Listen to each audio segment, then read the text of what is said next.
Hey everybody, welcome back to Escape Reality Star Wars Talk. I'm your host Caleb. Hi, I'm Seth. I talk Star Wars with this man. We are pre-recording because you have to work. I have to work. So this is a pre-recorded episode. So sorry to those of y'all who usually watch us live. Yeah. Um, Probably not going to be much news. yeah, we looked into some of the news that was out at the moment of recording, and I mean, there's some stuff, but nothing big. Like we got the Dark Forces remaster price listing from Nintendo, thanks to Nintendo Switch, because honestly, that's how stuff always gets kind of. I've noticed in games, if it's coming to the Switch, that's how stuff always gets like leaked. Is through the Switch version. Mm-hmm. Um, but yeah, so it's going to be $30 price point for you us Americans. You Americans. We're Americans too, not. but for the American dollar, Mm. um, the rest of y'all can convert that. Do what you need to do. Yeah, do what you need to do. And then some people are complaining that it's $30. I personally think it's fine. But like then they said, well, hey, it's $30 because we're also adding behind the scenes stuff to the game, and I'm like, I didn't need that for $30 to be fair. Personally, I don't know how you feel about remasters. Most games are like $60, so that's not that bad. Yeah, that's half the price of a, and even then, actually now a lot of games on modern consoles are going up to 70. So even then, you're still saving a lot. Yeah. Um, So yeah, as far as just fun things this week, still playing some Pillars of Eternity. I'm also playing some Skyrim on the side because it's a fun game to go back to. There's a reason why they keep re-releasing it and it keeps selling. It's a fun game, even in vanilla form, which is how I'm playing it. I'm playing it vanilla on the PlayStation, so like even in vanilla, it's still fun. Um, Although I'm thinking about adding some mods because they added console mods for Elder Scrolls 5 and Fallout 4. I also bought some other games because I decided to go ahead and get some games that were on my wish list on the PlayStation, and so um, I officially got the full version of Dragon Age Inquisition because I had the deluxe, but I didn't have the Game of the Year edition. So right. I bumped it up to the Game of the Year edition, which comes with everything. Whereas Deluxe had some of the DLC, but not all of them. Mm-hmm. I bought Warhammer 40k Inquisitor Martyr. All right. I wanted to start trying Warhammer games, video games. So it was cheap. I mean, all these were cheap. I bought 5 games for less than $60. It's pretty good. I got Thronebreaker for the Witcher Tales because it was $3 at the moment, and I was just like, I like the Witcher universe, and I've heard Thronebreaker is a really underrated game. See how it goes. Yeah, I mean it's $3. I don't think why not? So why not? Yeah. I got the good Werewolf the Apocalypse game, Heart of the Forest, which is more of a because there's 2 Werewolf the Apocalypse games that came out like very recently, and one of them was not that good, and it's like a third person like hack and slash almost shooter type game. Mm-hmm. That one wasn't received very well by fans of the World of Darkness, but the other one is, and that one was what did I say it was? It was Heart of the Forest, and it's more of a visual novel type game. You know those type of games. Yeah. And then I also got Wasteland 3. All right. Colorado Collection, which comes with everything.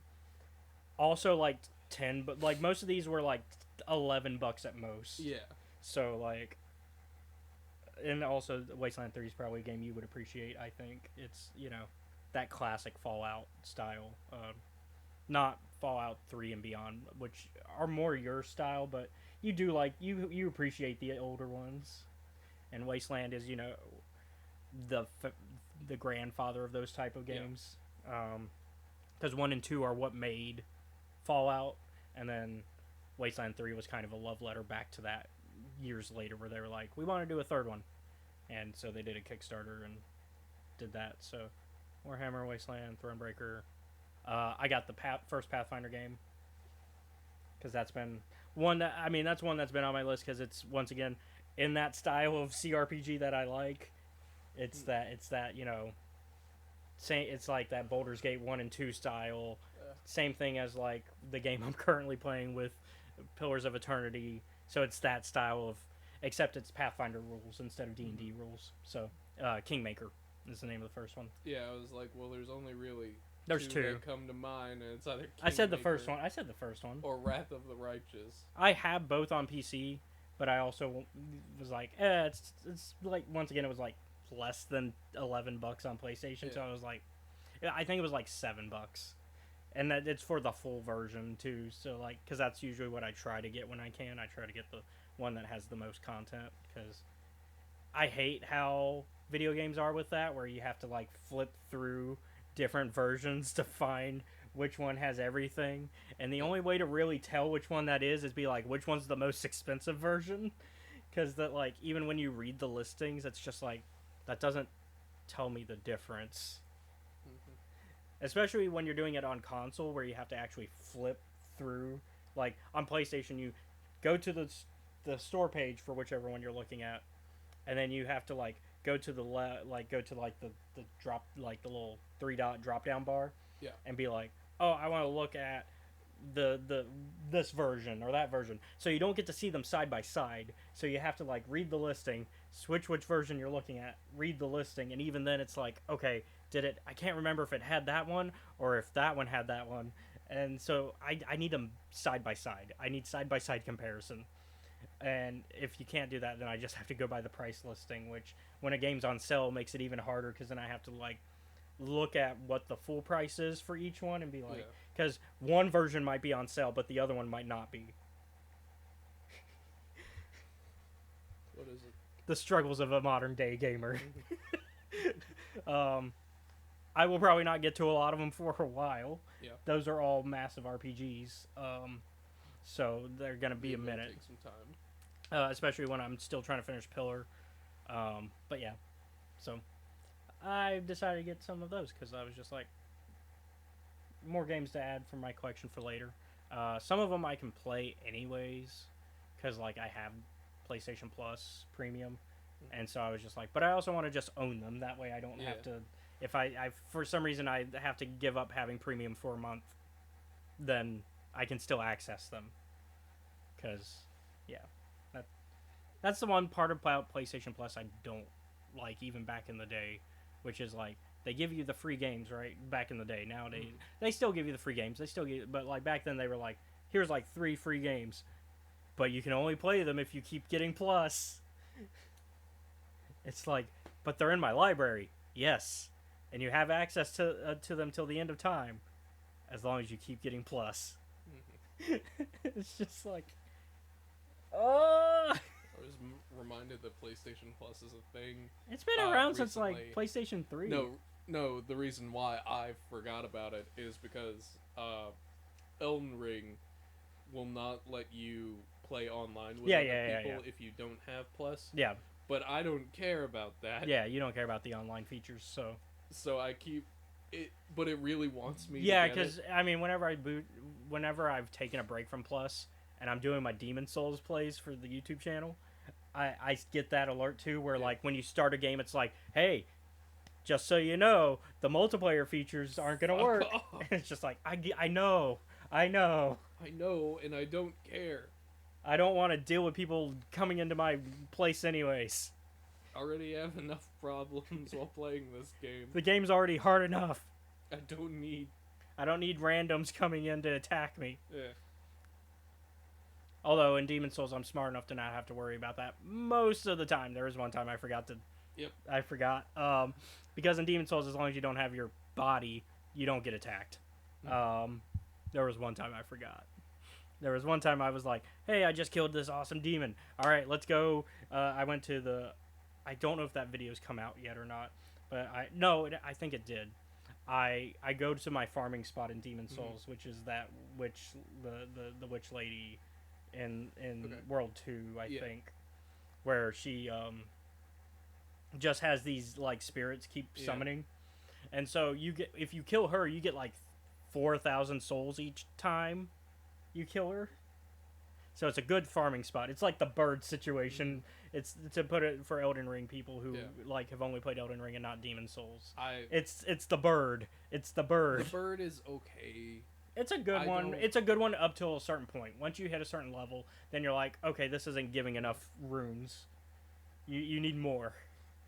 And so, but it still works for me in Demon Souls. So I'm like, I keep going back to her. But one time I killed a demon, and then I went to go farm, and I forgot to kill myself in the Nexus. Because you want to kill yourself in the Nexus, because dying with your human body in one of the actual level worlds affects like the world's parameters and like whether it's good or bad ending essentially. It whatever the fuck Soul Tendency does. Yeah, Soul Tendency. It unlocks things. You can find certain things depending on if you have a light Soul Tendency, world tendency versus a dark world tendency. Like I managed to get a cool sword that I still use because I had a light world tendency at the time, and so I was like, "Oh, cool, two-handed weapon that does a lot of damage." And also now I can, because I have like a strength ring, I can carry it like one-handed with no problem and can still do fast rolls. Yeah, because fast rolls. Woo. Fat rolls are okay if as long as you know going in that that's what you're going for, but if you're like still learning how a Souls game works, you don't want those fat rolls. Anyways, so I kept farming and farming. And then I finished farming her one time, and I was going to go back to where I have to go to reset the world, right? Because you got to climb back up the stairs, past the stingray things that shoot, the flying manta rays that shoot bolts at you. And so I had to go up the stairs past them, but I couldn't because I was locked into the room where I had just killed this witch because the fog appeared. And I was like, wait, why is the fog? Because new challenger approaches. Why is the fog appeared? Because I haven't dealt with them, like, I haven't dealt with actual players up till that point, actually. Welcome to fucking hell in a cell. And, yeah, no, yeah, it wasn't fun. To put it lightly. Where the fuck did you come from? Doesn't matter, I'm here now. At first I thought, oh, maybe I need to, because I didn't see the challenger at first. And so I was like, oh, I need to go deal with, what's his name that's there? The sneaky little fuck that always tries to trick you in every game. Patches. Yeah, Patches. Because Patches, that's the first time you run into Patches in Demon Souls. Or in Souls games in general, because that was his first appearance. And so,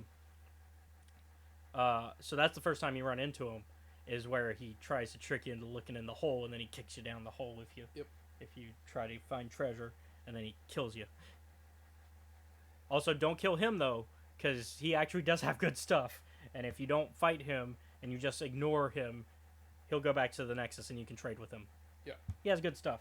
If you don't do that, it happens every Soulsborne game. Except in Elden Ring, like Elden Ring forces your hand to fight him eventually. You do fight him. You don't have to kill him. Because Elden Ring kind of more forces your hand, whereas I feel like Demon Souls didn't do that. Demon Souls is like, oh, you have a couple encounters with him where he can trick you, but he's gonna hang around the Nexus and you don't have to do anything. You don't even have to fight him. Because if you fight him, that aggroes him and forces you to kill him at that point. Whereas Elden Ring, you have to fight him. You fight him, and then halfway through the fight, he's like, alright, I give up. Yeah, and then you can choose whether or not, But I still think it's kind of like, oh, it's kind of bullshit that they force you to fight him in Elden Ring. It's not. I guess it's great for those of you who are annoyed with Patches over the years, but... Although those people, I assume, probably just kill him on sight. Yeah, I guess. Those people probably are just like, fuck Patches. Fuck you. Like, as soon as they see him, they just... It's on sight. It's on sight. Yep. Are you on site with Patches? Nah. Okay. I'm not there yet, but I also haven't dealt with him enough to be concerned about it. You don't kill Patches. Okay, Highlander. Mostly because it's like, he helps you. He doesn't mean to help you when he kicks you into places. He expects you to die. Yeah. So he can rob you later. But well, he does unlock secret areas when he kicks you into them. Not in the first one in Demon Souls. First one, you just die. Yeah, but that's your own fault for not seeing that big fuck off magma slug that's right there. No, I think it's just a fallen and dead. Okay, I may have spoiled something. You might encounter him in a later area. Yeah. With a pretty obvious magma slug. Yeah, his first appearance is you fall and die. That's it. Well, you're not dead. You'll get better. Well, you die. You lose your souls. So what? It's money. You can make more of it. Especially since that's the same area where my farm is. Yeah. Like, he's literally right under my farm. He's literally right under my farm. He's hiding out right under where I farm. I'll fucking get him one day. Said Patches. Well, he's under the witch, like, because the witch is above him, because, like, she has her little altar, and then right under is, like, that room where he hangs out, and then the hole. And then he's like, look at the shiny things that made a trail to that hole. There's probably more shinies down there. Yep.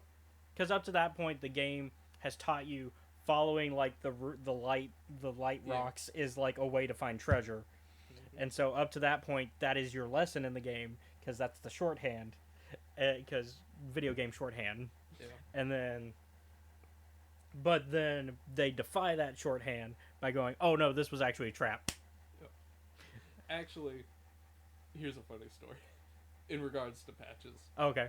So, I've gone through 3 Soulsborne games. They're Sekiro, Bloodborne, and Elden Ring. Mm-hmm. To completion. So for Sekiro, Patches isn't there. Yeah, I mean, for obvious he reasons. doesn't really fit. He doesn't really fit the aesthetic of that game. Yeah. It's kind of a different game. Like it is. It's not. It's really. It's almost. Like I'm almost at the point of saying it's not a Bloodborne. Like it's not a Soulsborne game. I'm almost at that point. Like, story-wise, nah. It has the same general themes of maybe immortality is a bad idea. But in terms of like gameplay and stuff, in terms of overall gameplay, it's different. Yeah, it's more like I'd say it's actually closer to what Jedi Fallen Order and Survivor is. That would be accurate. Whereas the mechanic, really the only mechanic is resting is the same. So, the first time, yeah, in both Bloodborne and Elden Ring, when I looked for Patches, I could not find him. And the reason why I couldn't find him is, so, speaking of, like, the whole shiny thing, right? Yeah. I followed them for a little bit. And then, once I kind of, like, about halfway through following the trail of, like, here's all this shiny stuff, I got attacked by an enemy. And I had to go fight them instead. Mm-hmm. So I fought them, and then I lost where the trail was. So I just went a different direction to the actual problem of the level. And it wasn't until, like, my second and third playthroughs for both Elden Ring and Bloodborne where you ran into him. Where I actually ran into him. Like, on purpose. Yeah. Like, where I was like, I know this is a trap. Because nothing has been this nice to me throughout either of these games. Yeah. So, let's see. Also, he's a weird spider thing in Bloodborne, because why not? Yeah. Well, because while regular Patches you could fit into the universe of Bloodborne, like, appearance-wise, why not? It wouldn't fit the tone. It wouldn't fit the tone, yeah. Like, his appearance-wise would fit aesthetically, just not tonally. Also, the Chapel Dweller is the best character in that game in terms of, like, morals and actually trying to help people. He looks creepy as sin, but he's not a bad person. Other stuff we got up to this week. We watched more Highlander. Yes, we did. Because I had watched Highlander 3 again for our friend Sawyer's server on Discord. Because we do movie nights, and on Mondays we do, like, a rated R movie. And Highlander is a rated R franchise. And we've already done 1 and 2, because Highlander is a franchise I love, as we've talked about. And so we did 1, and then I was like, okay, I guess we kind of have to do 2, because y'all have to understand the insanity of 2. Like, we can't skip it. Like, we could, but then you'd miss out on the insanity of 2. And so, because it's like a fever dream. Highlander 2 is fucking great. It's a fever dream. It's a fever dream, though. It is, but it's great. 3 is also kind of a fever dream. After rewatching, I was like, I forgot about some of these parts. Where I'm just, like, I knew certain parts came up. Like, not really spoilers. Mm-hmm. I knew about the prostitute scene. Yeah. Because I remembered that.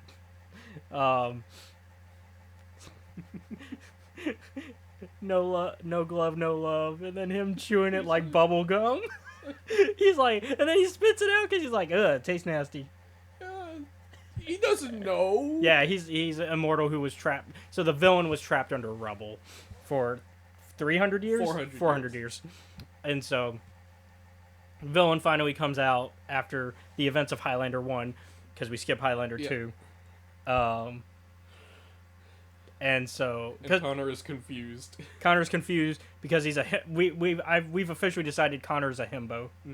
Because like he's a good guy. He's like, he fits the personality of a himbo, which is generally big, strong guy who has good intentions, non-toxic masculinity, but is also stupid. Yeah.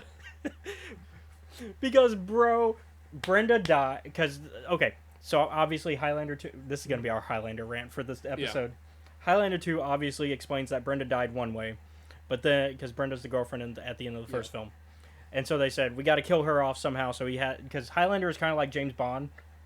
He always has a new girlfriend every movie. Except for the Daniel Craig ones. The Daniel Craig ones try to do more consistent girlfriends for after Casino Royale. After Casino Royale. Because Casino Royale, it's kind of important what happens to that girlfriend. But no. So, like, Highlander has like a Bond girl sort of thing where it's always a new girl. Except they always remind him of girlfriends from his past.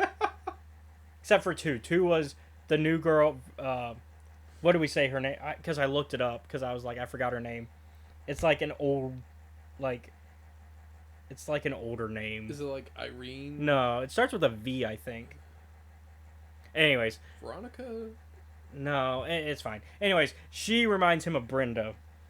But then 3, obviously, with the retcon of 2, has to go, okay, well, Brenda died a different way, obviously, because she couldn't die from solar radiation cancer, because that wasn't a problem in the universe of Highlander 1 and 3.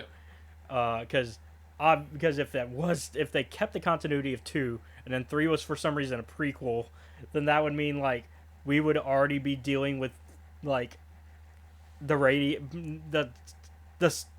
it would already be like they would be dealing with solar radiation problems in the events of that film. It wouldn't work. So 3 is just like, no, Brenda dies a different way. Dies in a car crash. Yep. That Connor and Brenda are in. I think it's after he's already adopted his son. Yeah. Because he's already adopted John. Because he adopts a kid. Because he still can't have children.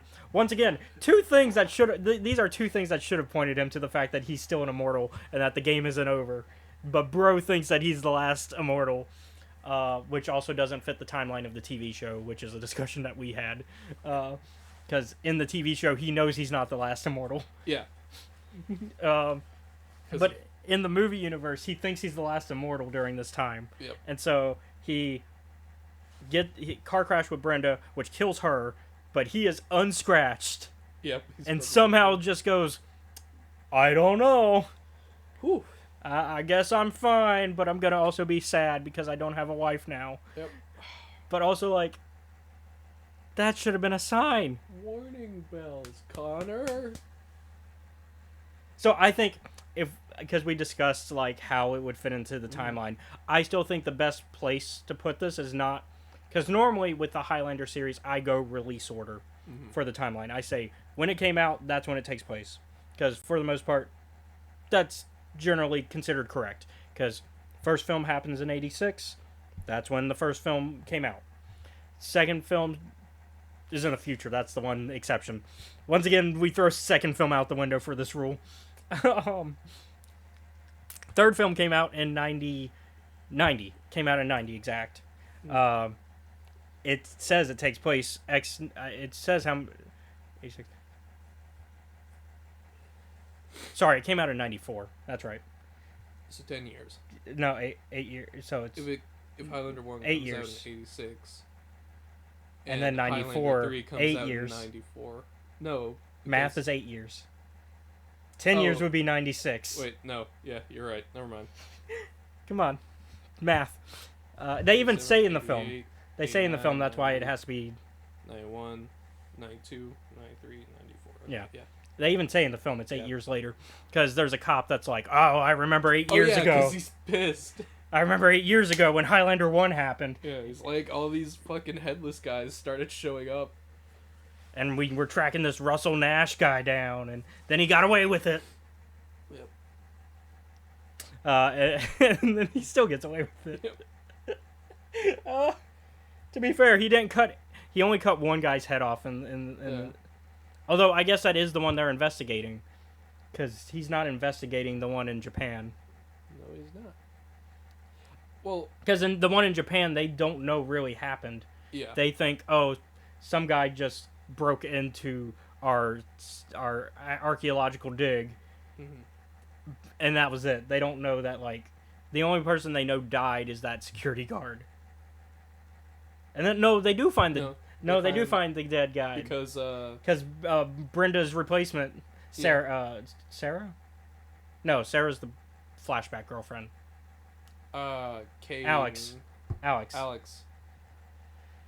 finds the finds the body, and they look at it, and she's like, oh yeah, I'm gonna take the samples of the sword that cut off, and also the patchwork that we found from Connor's kilt. Yep. Oh, also, because fucking Kane killing one of his own guys. He needed the power boost. He took that 400-year nap and is like, I need a little bit of 5-hour energy, as you joked. Fucking Capri Sun. Gushers, I joked. Yeah. Except instead of the juice, it's blood. Slight thing. Also, Connor did kill another man in Japan because he kills the Kane's other minion. That wasn't in Japan. That was back in New York. Is that back in New York? Because he tracked him into New York. Oh yeah, he'd have to be in New York.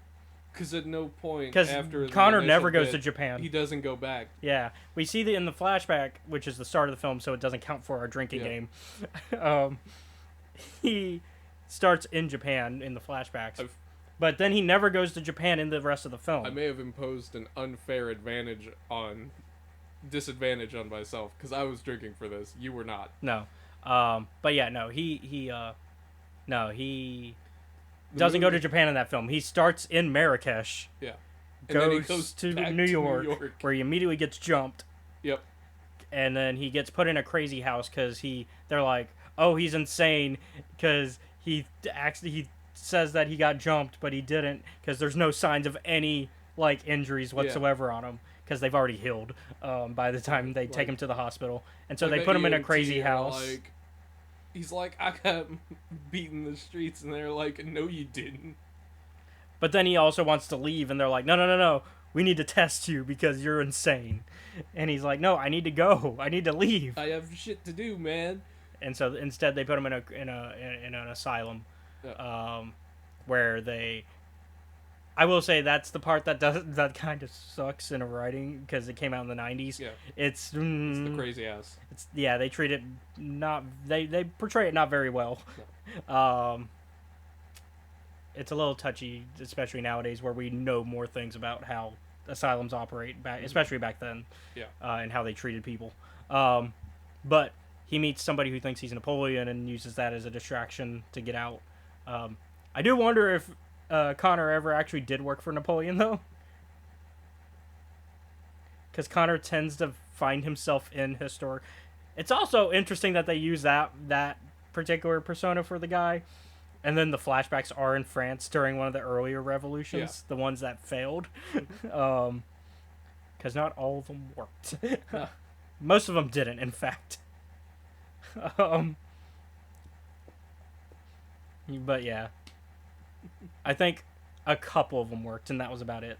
Because there was the one after the American Revolution that did work for the revolutionists, and then there was like a few in between that didn't work out. Yeah. and then we have the ones that did where we get to Marie Antoinette and where they did succeed. Anyways, took a while, but yeah, three is a wild ride, and so it the thing I noticed when rewatching both times, because then we watched again with just us. Yeah. Because you didn't watch when we played it in Sawyer's server. So no, because I didn't know what you was forgot. going on. Yeah, you didn't know that it was what movie we were playing that night. Yeah. And so then we watched it together on our own, and the thing I noted is that it did the thing that franchises do when they realize they've gone off course too much in the previous installment, which is overcorrect the other way. Yeah. Which is just do a beat for beat remake essentially while still being a sequel. It's actually what a lot of Disney, if you ever remember the straight to home video sequel era of Disney. Oh, okay. So like a lot of those were that, because like Little Mermaid 2 is that. Little Mermaid 2 is just Little Mermaid, but this time the reverse of, instead of going onto land, she goes into the water. Lady and the Tramp 2 is also that. Once again, it's the reverse, where instead of well, no, that one's actually pretty similar. It's except if their son was in the position of lady, so well, not on the streets, kid goes on to the streets, which is like what Lady does in Lady and the Tramp, because so Scamp is the part of Lady in Lady and the Tramp. And then you have Angel, who's the part of the Tramp. But yeah, a lot of Disney straight-to-home video sequels were that. They were either a midquel, a prequel, or a sequel. And if they were a sequel, 90% of the time they were just let's retell the story of the last one again. The Aladdin films are actually the exception to that rule. And so, yeah. So 3 was in that position of Highlander 2 was just so hated by audiences because they did stuff so vastly different to what Highlander was at that point, which, to be fair, wasn't a lot. There's not a lot of what Highlander was up to that point. There was one movie. That was it. And then fans were just like, no, we don't like anything you did in 2. So, other than continuing it as a franchise, we like that part. We like that you continued it. Yeah. I think we watched like 2 episodes of the show. We watched the show, and then I realized, we should probably watch 3 because of like the time. Because I realized, we're in season 3 or 2. We're almost done with 2, and I was like, technically the movie happens before this, so we should watch the movie. And then, because if we were going like release order, But once again, though, that doesn't matter because of stuff that's in 3 where it's just like, that doesn't match anyways. Yeah, so it didn't matter, like, which one we watched in, like, what order, because the timeline does not acknowledge them. Yeah, they don't acknowledge each other. Yeah. The films and show don't acknowledge each other till the 4th film. Yeah. We started making jokes about how they're 2 separate. Yeah, we talked about how, like, what if they were 2 different D&D campaigns? Yeah. You got the movie campaign, and then, which actually the movie one is, each movie is a campaign. Mm-hmm. And then, like, same thing with, like, each season of the TV show, each season is a campaign. Yeah. What do you mean you have blacksmith tool proficiency? Because why wouldn't he? It's like, I wrote it down. Also, we saw it in the first campaign. Because we saw him using them in the first film. When he meets Ramirez. Or, no. When him and Ramirez are talking about what immortals are. Because when he meets Ramirez, he's about to get down with his wife. in the public fields. But also, like, it's on their property. Like, there's no... Like, and this is also in a time when, like, houses are, like, nowhere near each other most of the time. So, like, unless you lived in a proper village. Which at this time he didn't because he was kicked out of his last one. Because the McLeod clan, way back in the day, man, they... We learned that Connor's dad is better than Duncan's dad, though. Yeah. Oh, man. Although... So the films don't acknowledge each other. Does that mean that Connor's dad is his biological dad in the film version? Because we learned in the TV show that immortals just magically appear as children. They don't have a birth parent. They just appear. They show up. They just show up. Maybe Highlander 2 is still correct. Maybe they are just people that are sent from either space or the further past in exile, and that's why they just show up. Yeah. But no, we learned in the TV show that they just kind of show up, and 90% of the time they're adopted by somebody. Yeah. Because, like, we learned that Duncan's dad is not actually his dad, and this is supposed to parallel another character who learns that they're an immortal, and the fact that they also don't have a father. Although at the time we don't know he's immortal, because at the time he's not immortal yet, because he hasn't had his first death. He also doesn't have a mom. He has no mom. Well, his mom died, but he learns that she adopted him later. Yeah. And that's supposed to be like our big clue into the fact that he's probably immortal. But like, if you're just watching the show and you don't know the twist yet, you're just like, oh, okay, he was just adopted. Okay. And we learn that the guy who's pretending to be his dad is not his dad. Obviously. Where do I come from? Yeah. Whereas Duncan, like, no resolution for him. Yeah. But that's also like the flashbacks that are supposed to tie into the plot. Yeah. Because they do really well at doing, for the TV show, they do a really good job at doing like what the first few seasons of Arrow did, where the flashbacks tie into what's going on with the current day story. But also that's because a theme with Highlander is history repeating itself a lot. It's nobody wants to live forever. History repeats itself. Those are your main themes. Yep.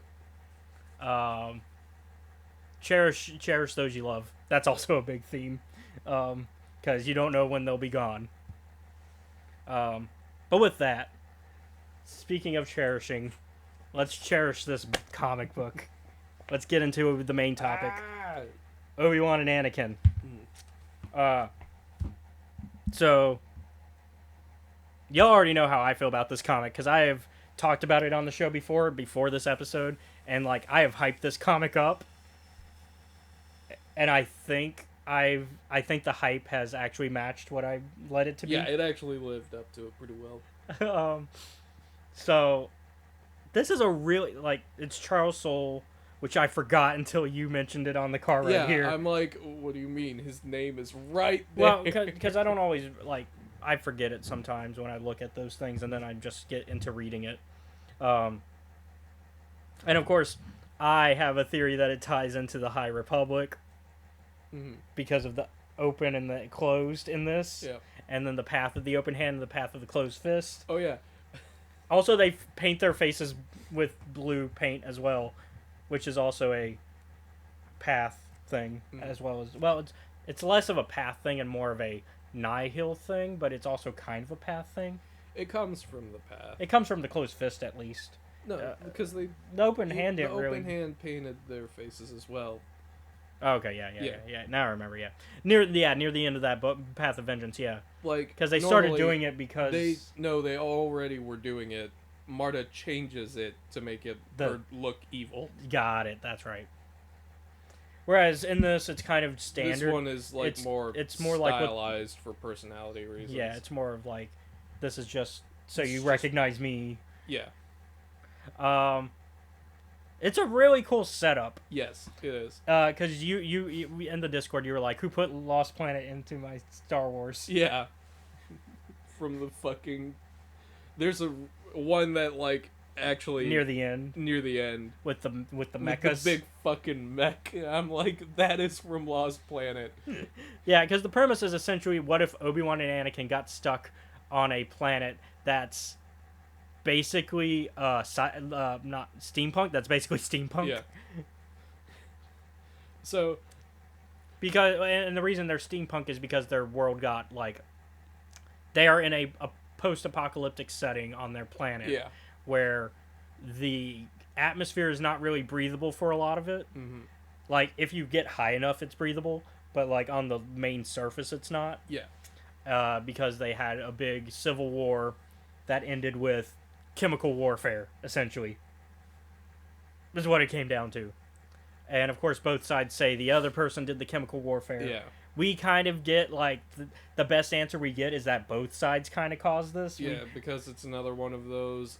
We don't really know who caused it, but we're still mad about it. Yeah, and so like the best solution that like Obi-Wan and Anakin can up with is that they both sides caused it. It's just like so far removed that like it's the Hatfields and McCoys. It's that type of situation of like we hate each other. We've been doing it for so long that we don't even remember why. Yeah. Except we remember why. We just blame the other person for the why.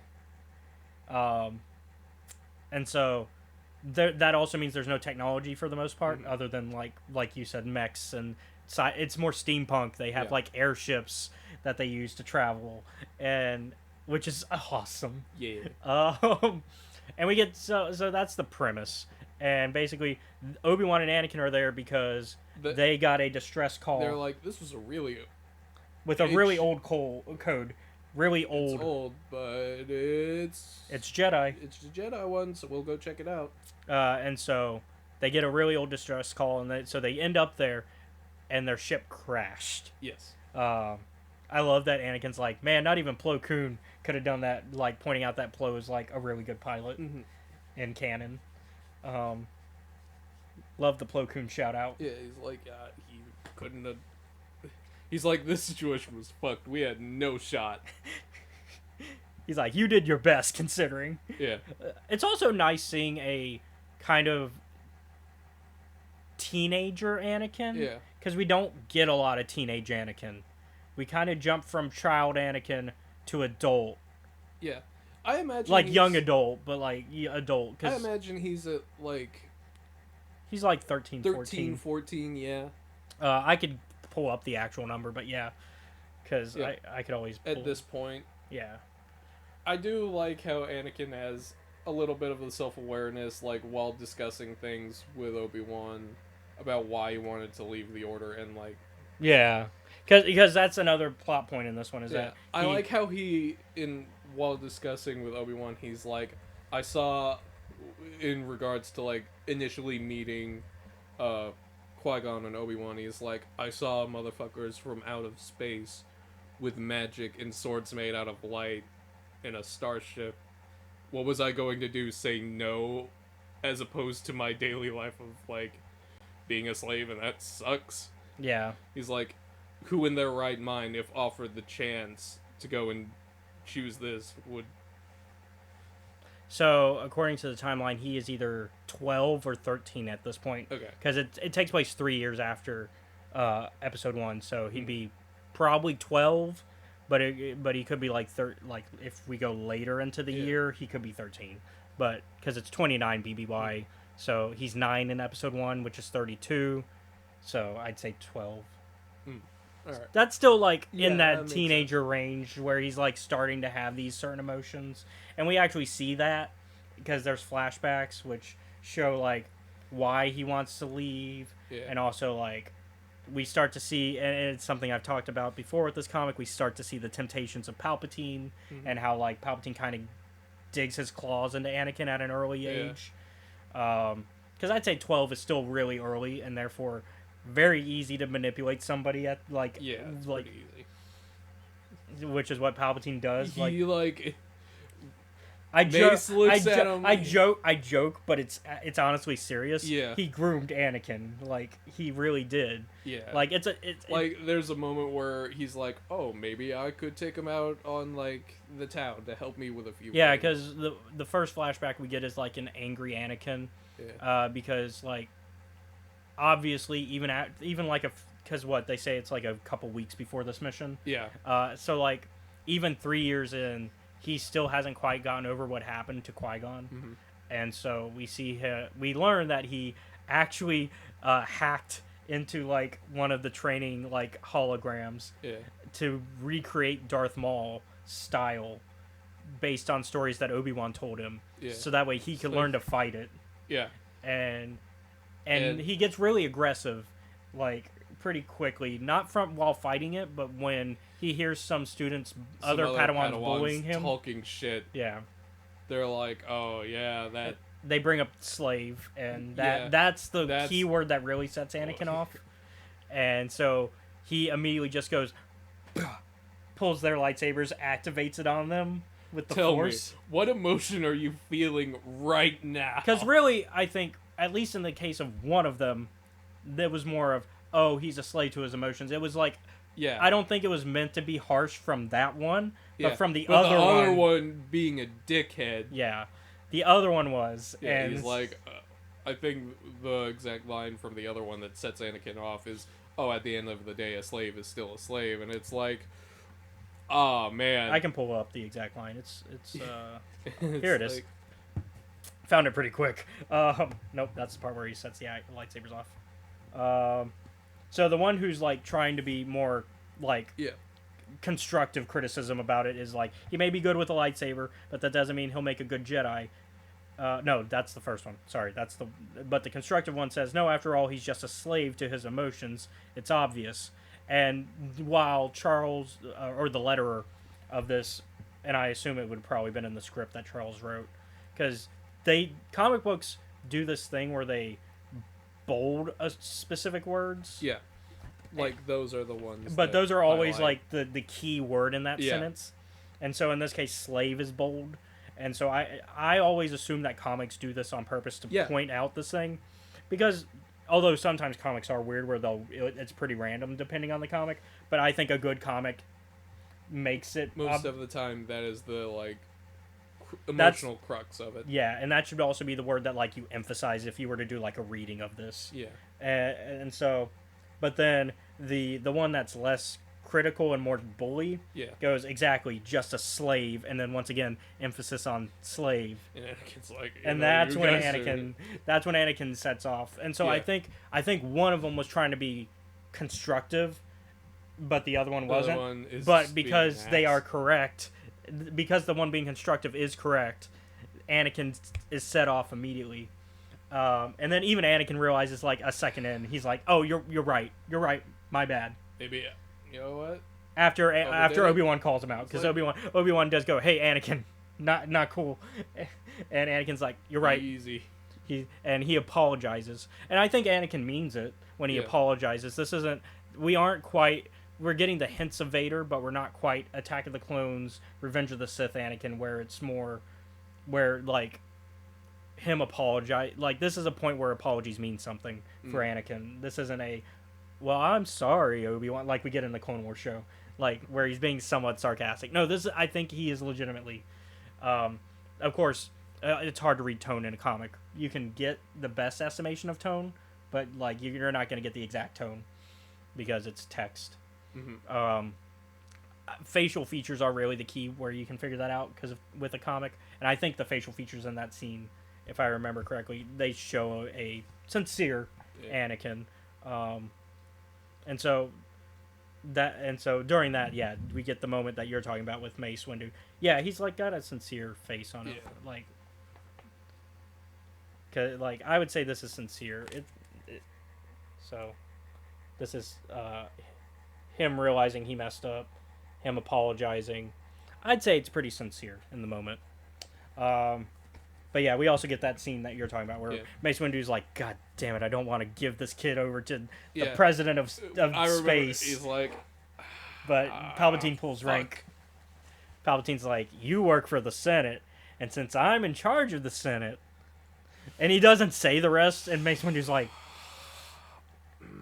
and this is a part where I misremembered. I do get mad at this moment for happening originally. But rereading it, I realized, no, Mace just did what he could in this situation. Yeah. This isn't the Jedi just gave Anakin over to be manipulated. No, they would, if they had the choice not to, they wouldn't. Yeah, it's like, what are you gonna do? You gonna say no to boss of, like... The galaxy? The galaxy. And so, like... And they're like... And so... and this also, I mean, we're going to hit closer to it when we get into the Mace Windu stuff later on this season, but we're starting to see Mace Windu as a character, as somebody who does care about Anakin. He just doesn't show it the way other people would. Like, he's more the stern teacher who means well for his students, but because he's stern, everybody just thinks he's a hard ass. Yeah. When in reality, that's just the way he teaches. We have both fallen into that trap with Mace as a character. You more so than me. Me especially, because I'm like, sometimes the portrayal of him, like with Clone Wars, it can be. Yeah. But once again, I don't even in Clone Wars. I don't think that's. I remember while we were discussing it, I'm like, the problem isn't that Mace is a bad like person or anything like that. The problem is because of who he is when he is being a Jedi during the times of like their decline. He keeps wanting to do the right thing, but because of he's also second in charge. Yeah, like it's Yoda, Mace. That is the order. He's like, I think we should go and do this thing, and it's always like, we're probably not gonna do it, and he's like, we really should though. Yeah, because like, well, Mace isn't officially second in charge, because the Jedi Council is supposed to be equals, except for like the Grandmaster, which during this era is Yoda. And in the High Republic later, like there's points where Yoda is and isn't. There's because like he gives it to Pre-Vader at some points, and then he takes it at some points. Yeah. But during this era, it's Yoda. But like Mace is essentially second in command because like everybody always looks to Mace next. Yeah. Even though there's like 10 other people on the council besides him and Yoda, they look to Mace if Yoda's not there. And so I think Mace realizes his position and is like, I have to make the hard choices in order to ensure the best for what we're doing. And the problem is Mace wants to do things by the book, but the time he lives in is not allowing him to do things by the book. And even if they go by the book is skewed with rules that don't work for what Jedi are supposed to be. And that's not once again, that's not Mace's fault. It's not Mace's fault. That's just how things are. And it's something this book actually brings up because they in the present part of the storyline, Obi-Wan and Anakin talk about how the system doesn't work. Yeah. And Obi-Wan's like, yeah, I wish the system worked better, because they talk about why this planet went to hell. Yeah, he's like, yeah, this wasn't part of Republic space at the time all that was going down. Yeah, because Anakin's like, why didn't the Jedi intervene? Why didn't the Republic intervene? And he's like, well, the Republic, this wasn't a planet, and there were no interests. Like, the Republic didn't have interests. Because usually, when the Republic takes a planet in, it's because they can provide. They can provide something either politically or financially or otherwise. Yeah. And in this case, they didn't have anything to offer. And so the Republic didn't get involved. And he's like, well, why didn't the Jedi get involved? And he's like, well, even back then, they served the Republic. And if the Republic didn't get involved, then we didn't get involved. And Anakin's like, well, that sucks. And he's like, you're right, it does. I wish the system were different. But unfortunately, this is the system we have. Also, there's a throwaway line where he's like, by the way, like, about the number of Jedi and, like, the galaxy. Yeah, because that's another thing. Everybody's like, whenever Revenge of the Sith happens, everybody's like, how did Palpatine take out all the Jedi so quickly, but also, like, still have, like, 100 Jedi still surviving, right? Because, like, we talk about how, like, throughout the galaxy, 100 Jedi, like, pretty much still survive after Order 66, up till, like, the original trilogy and even beyond. And people are like, well, that doesn't make sense. But it does. It does now, at least to me, with the knowledge of the Jedi weren't, like, what I initially thought. They aren't in the billions or the millions even. No. I thought there were maybe like 500 Jedi tops. Yeah. But the line from Obi-Wan in this is, the galaxy is so vast that even while there are 10,000 of us, we can't always get to everything. And so like, but it also, even 10,000 is such a small number. Yeah. That easily Palpatine could take him out. Yeah. And so I thought it was even less than that, but I'm not surprised that like even if 1,000 survived. Yeah. The thing is, I was starting to get frustrated with the amount of Jedi that were being alive, because I thought that the number was like I said, 500. Mm-hmm. When I'm like, okay, so like 50 Jedi survived, because we keep seeing more and more survivors. But now with the number of it being 10,000, I'm like, okay, that makes a lot more sense that there were more that survived.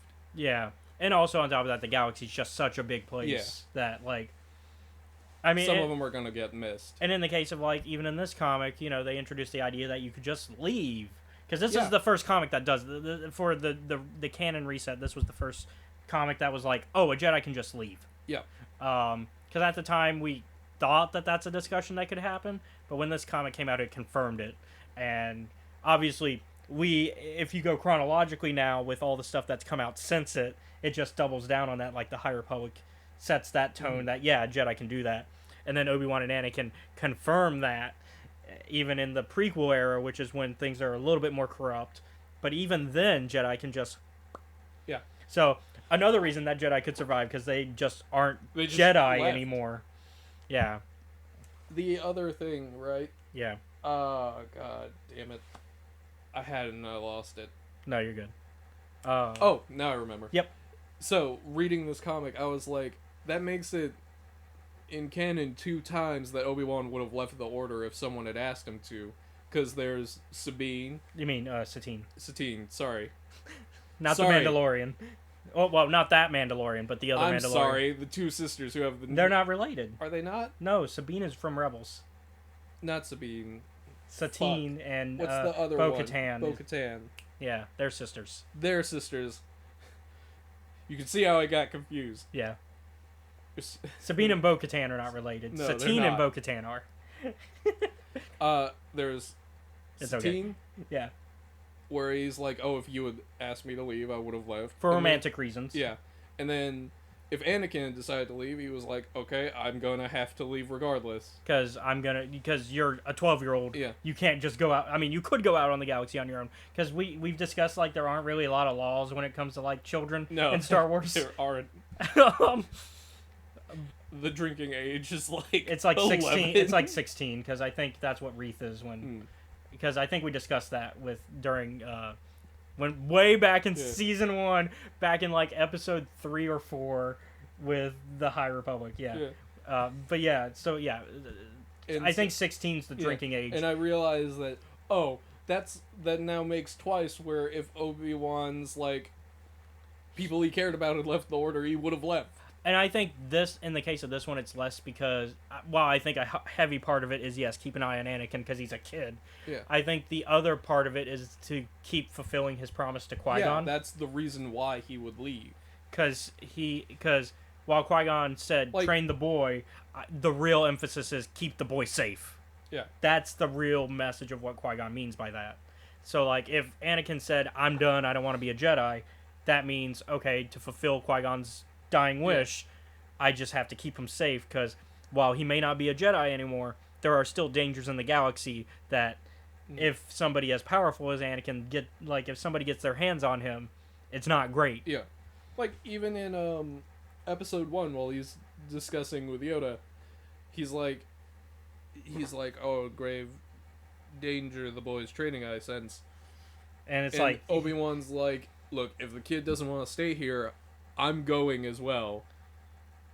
I'm gonna train him regardless. Yeah, because, like, it's dangerous either way. Yeah. Either we train him and dangers happen, or we let him leave and it's even worse. Yeah.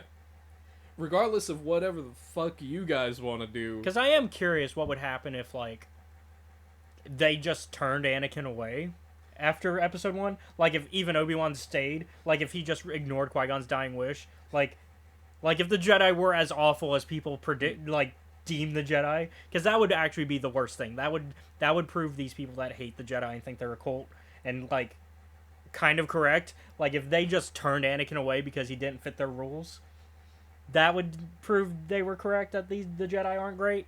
And I feel like that would be the darkest timeline, because I feel like worse things would happen if Anakin, well, obviously bad, he becomes Vader. I feel like the process of him becoming evil probably would have sped up. Or it may not have happened at all. Who knows? But I feel like being taken from his home and then turned away from his new home would not be great. Over the course of 3 days? Yeah.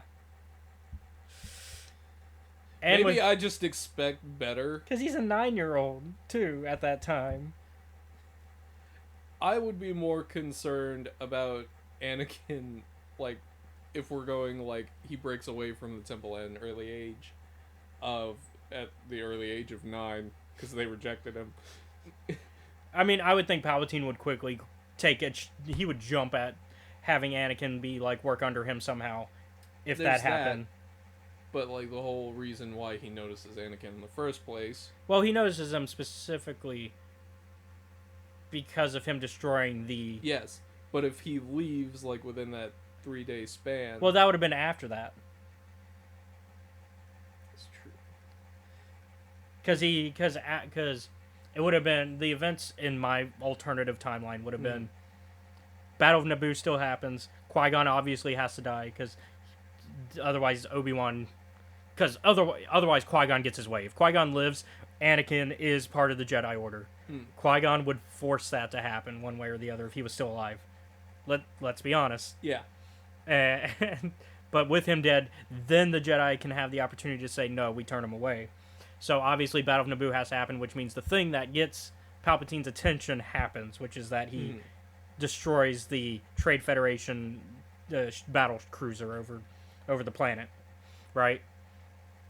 And that's kind of the thing that gets his interest, because he's like, oh, this is a kid who did that, and they're talking about him being force sensitive, and they want to train him. So that's like all information that gets Palpatine's attention. And that's why at the parade, before the parade, even back on Naboo, he says, oh, I'm going to watch your career with great interest. So he says that line, and then they go back to Coruscant, which is when Anakin would then be rejected in this timeline, which would then give Palpatine the opening to go, training. And then, because nobody's watching Anakin, he could just pull a Darth Maul, have him train in secret. Anakin just doesn't go anywhere else other than the train. Like, it would have been Darth Maul 2.0. Yeah. That would be the results of that. Although you would have to get rid of Dooku in this timeline as well, because Dooku is already kind of taken the position of apprentice. Yeah. So, because of Tales of the Jedi. But yeah, you were gonna say sorry. My concern is not with any of that shit. My concern is we took this slave child and gave him ultimate freedom, and now he doesn't know what to do with it. You think he just goes back to... Like, if Palpatine doesn't get his grips on him, you think he just goes to Tatooine and starts an all-out child war? I wouldn't be surprised. Because it's like... He would die pretty... I think he would die. He would die pretty quick. I'm more concerned that he'd say some shit to, like, the wrong person and get himself killed. Because we know he has a tendency to say shit to the wrong person and get his ass beat. Less often at 9. Less often in Episode 1. In Episode 1, he beats people. Because we talked about that deleted scene with Greedo. He beats people up. He doesn't get beaten. But at older ages, he tends to open his mouth a little bit more than he should. Foot and mouth syndrome. Yeah. But back on topic of the comic. So, also the fact that Obi-Wan gets shot with an actual gun. Yes, because they kind of reintroduced the idea that just regular guns exist. Like in Legends, bullets are a thing. Yeah. And I think they are in other stuff in canon. Yeah. I don't know if they're weird. Like, they exist. They call them something else. They don't call them throwers. Yeah, slug throwers. But yeah, in Legends is kind of the introduction of that idea, and generally the way Legends handles it, which is canon doesn't exactly handle it the same way, but Legends has basically been like, slug throwers are the ultimate way to defeat a Jedi because they can deflect blasters, but not slugs. Yeah. Although we see in canon, I think there are times where you can defeat they basically just cut the slug before it hits them, sort of deal. We see what happens to Obi-Wan getting shot in this one when he uses a lightsaber against it, and it's like, oh man, it got most of it. Oh fuck, it's still shrapnel. Yeah, and so like, you would have to, in order for them to defeat it, they would have to be even faster than they already are. Jedi are fast. Yeah. But they'd have to be even faster because they would not only have to stop the shrapnel from hitting them directly, they would also have to redirect the rest of the shrapnel that they cut. Because that's the thing with regular bullets is high intensity laser like that. Yeah, it's gonna cut the shrapnel, but it's gonna just create 2 of the problem. Yeah, which is exactly why Obi-Wan gets shot. Yeah. He takes it like a champ. Because it's Obi-Wan. Because it's Obi-Wan. But yeah, Palpatine takes Anakin downtown. Yeah. To the bad part of town. He takes him to like a nightclub. Yeah. And he's like, "Oh man, if only this guy would suck at gambling." Yeah, because like one of his rivals in politics is there. Yeah. And he's like, yeah, he gets a lot of money this way by just gambling, and he wins a lot. Yeah. And then he's like, man, if only he sucked, because then this thing that's important to helping people could go through. Because then I could get him on like not laundering money. That's not the right. Essentially, he takes money for bribes. They could get him on bribery. Yeah. And so, Anakin's like, which is exactly what Palpatine wanted. Palpatine's like trying to manipulate Anakin into thinking that the closest, because it's basically the lesson. The lesson Palpatine wants to teach is that the ends justify the means. That's the lesson Palpatine's trying to teach, because that's kind of how fascism works. Mm-hmm. It's very much a ends justify the means situation for fascism, and that's exactly what Palpatine is all about. And if you teach the kid early on that is true, then that means it's okay to cheat, it's okay to lie, it's okay to do all these things if you can justify them as for the greater good. And even if they're not really for the greater good. And that, I think that's the lesson Palpatine's trying to instill in that moment. The thing is that would, in my opinion, kind of muddle that message from this comic, is that Obi-Wan does a very similar thing later on.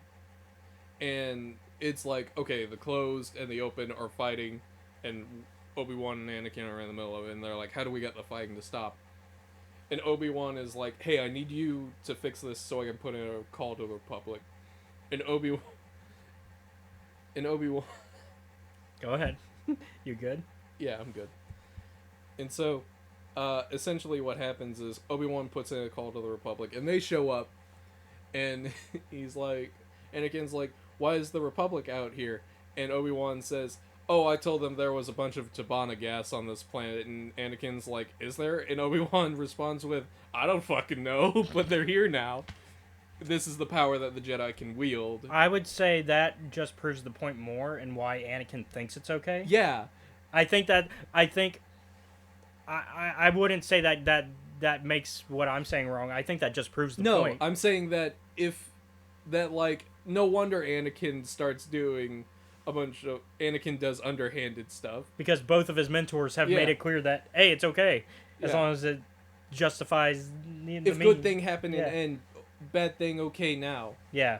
And so I think that if anything, that just proves my argument. And that, because I think he sees two people that he trusts that are father figures to him, both saying, hey, we can do this bad thing now because it's going to cause a good thing. But of course, Palpatine's lying to him. Obi-Wan is genuine. Yeah. That doesn't make the lesson okay. No. And I think... even if the reasoning is different, the end result... And I think that also proves a point that Anakin made earlier about how... because he says, we're the same... And Obi-Wan thinks, oh, he's talking about Mother Pran and, what's her name? Corlina or whatever? I don't know if we ever get the... We get her name. We get both of their names. We get everybody's name. Because it's like the first thing that she yells. Because she says, hey, get away from those Jedi, those guys. Yeah. Kalara. Mother Pran. So Obi-Wan thinks that Anakin's talking about Mother Pran and Kalara, and that they're the same as them, And he's like, no. I don't mean their relationship as master and apprentice. I mean us as in the Jedi and the Sith with the open and the closed.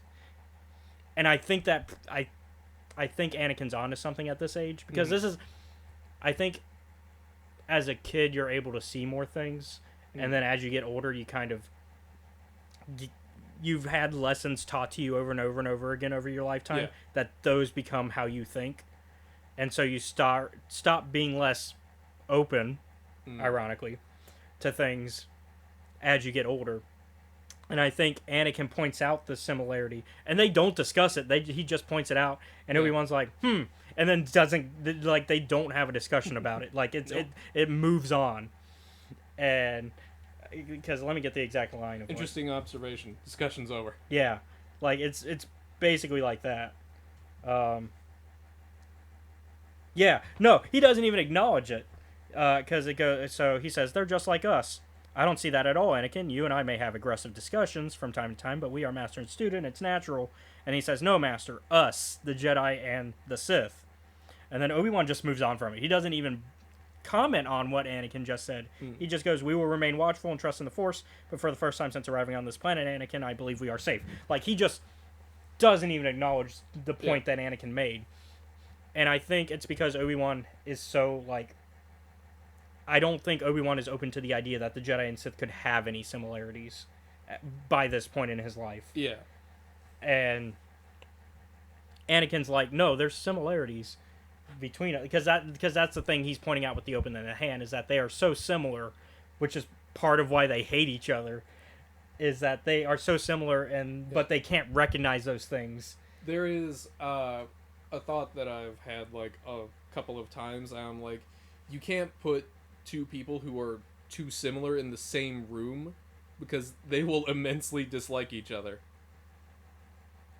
Now, of course, the differences between the Jedi and Sith are very much once again, the ends justify the means in how they do those things. And, like, yes, Obi-Wan, and I think that goes back to and the reason I bring it up is to go back to that point of that the Jedi now are acting a little bit more like how Sith would. Because they've just, once again, they've grown complacent, yeah.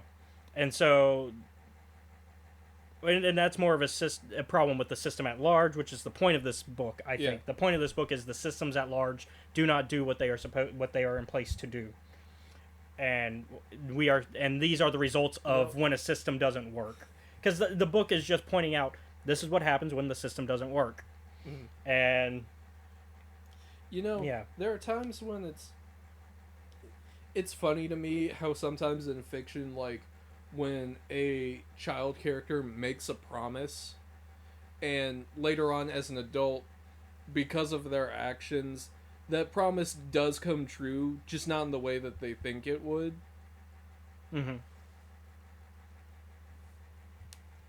Like Anakin promising to come back for his mom? Or were you thinking a different particular Anakin promise? I assume we're on the... Yeah. I assume we're talking about Anakin, so that's why I jumped to that. But because that is a promise he makes early on in episode 1, that he'd come back for her. Back and free all the slaves. In a way, he does, just not directly. Because if Anakin never meets Padme doesn't start up her secret, let's get the slaves out thing that happens in the Queen stuff. And he does, by that way, he does end up doing a lot of good. Do we want to talk about who sent the distress call? Yes. Sarah. Collector. So, we learned that the open and closed do have a common enemy.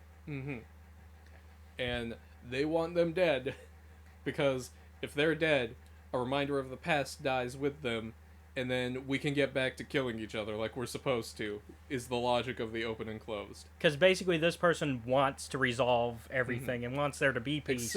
Except the one problem is she's like, okay, if I can get the Jedi here, they can kill all of the adult open and closed, and we can start over with the kids.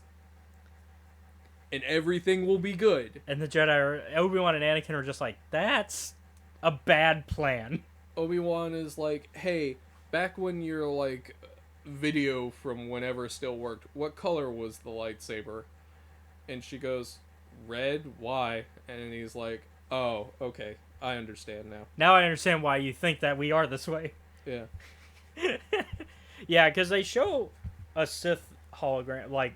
They show a hologram. A hologram, and it's supposed to be like a Jedi hologram, but you can tell from the posing it's a Sith, honestly. And honestly, I don't want to say this, because I know I'm wrong. And as a hopeful KOTOR fan, yeah. It looks like Revan. It looks like Revan. You know, here's a good rule of thumb. The Jedi don't wear much armor. Yeah. That boy is... It looks like Revan. That boy's got some armor on him. I mean, Jedi do sometimes wear armor. Do, it's very rare. Very rare. But yeah, so, unfortunately though, Obi-Wan and Anakin have also led the open and close to Sarah, the collector. And unfortunately, being kidnapped earlier, Anakin accidentally basically got a bunch of mechs started. Yeah, because basically Mother Pran's like, hey, we need these so we can fuck some shit up. Yeah. And you need to tell us how, you need to fix these for us. And Anakin's like, I'm good with machinery, so I guess, because they learned he's good with machinery earlier on. He goes, sure, I guess. Because earlier on... Because they aren't telling him what it's for. Yeah, and earlier on in the comic, they learn that he's good with machinery because they watch him fix the airships by combining the two, the open and close their ships, and making it one working ship. Yeah. And so they're like, oh, he's good with stuff. Hey, Kalara, can you, like, flirt with him to kind of get him to to teach you shit? Yeah. And so, yeah. Unfortunately for Anakin, it works. Yeah. But yeah. Although it does seem like Kalara does want to do the right thing. It's one of those situations of, like, she's a kid, so she can only do so much. Whereas Grek, I think, is the name of the closed guy. Something like that. Yeah, something like that. Why am I guessing? We have the book in front of us. Mm-hmm. I want to say Grek, though. I am, like, 90% sure that's the name. I keep thinking it's Corrin. Nah, it's like a...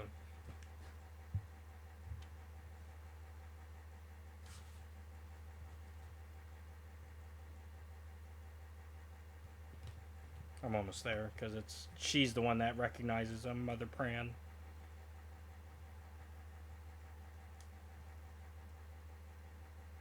Grecker. So, I was missing the end of that. But Grecker. So, it's Mother... So, yeah, Mother Pran and Grecker, like, kind of know... Like, by reputation know each other, because Mother Pran's like, yeah, you just saved, like, the worst of the closed. And so, yeah. But... They give each other a look when the Jedi mention the distress call, because they realize, oh, this is probably who we're looking for to kill, which is why they start working together. Because even Obi-Wan's like, it's kind of weird that they gave each other that look when we mentioned that, and then they started working together so easily after that. Yeah. And Anakin's like, well, maybe they're trying. And Obi-Wan's like, maybe they are, but we got to keep an eye on them just in case. But yeah, so, yeah, things don't go well for... pretty much anybody by the end of it. Like,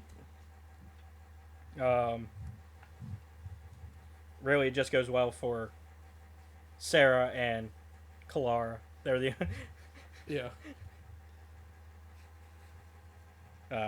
because Pran and Grecker basically blow shit up with mechs and then die. A Lost Planet mech battle happens. Yeah. And so then the Jedi show, like you said, the Republic shows up to kind of fix up everything. Yeah.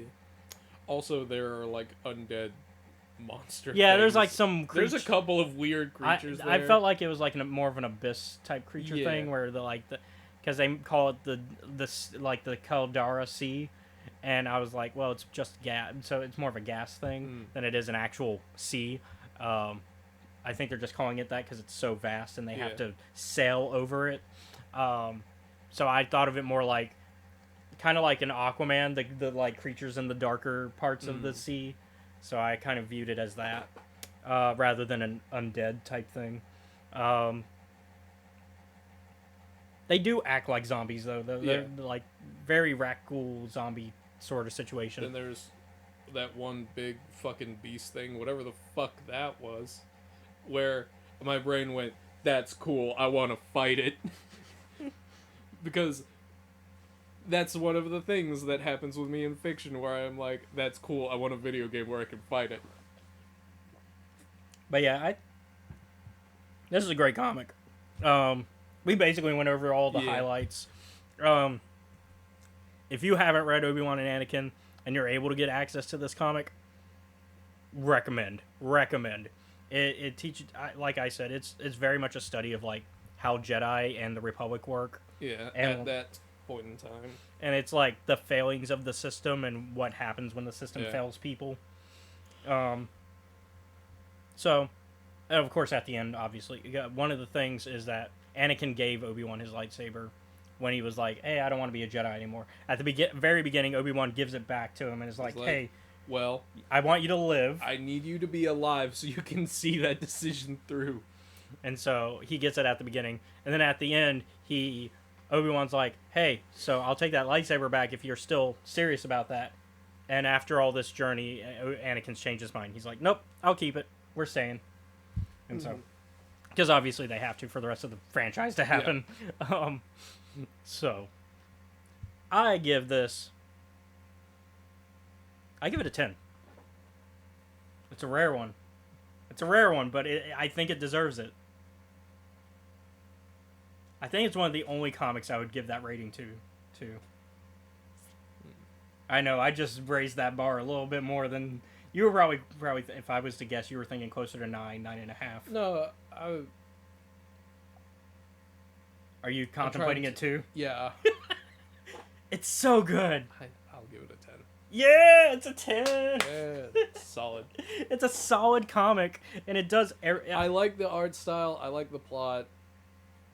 It does everything it needs to in 5 issues. And it's got fucking cool moments. Yeah.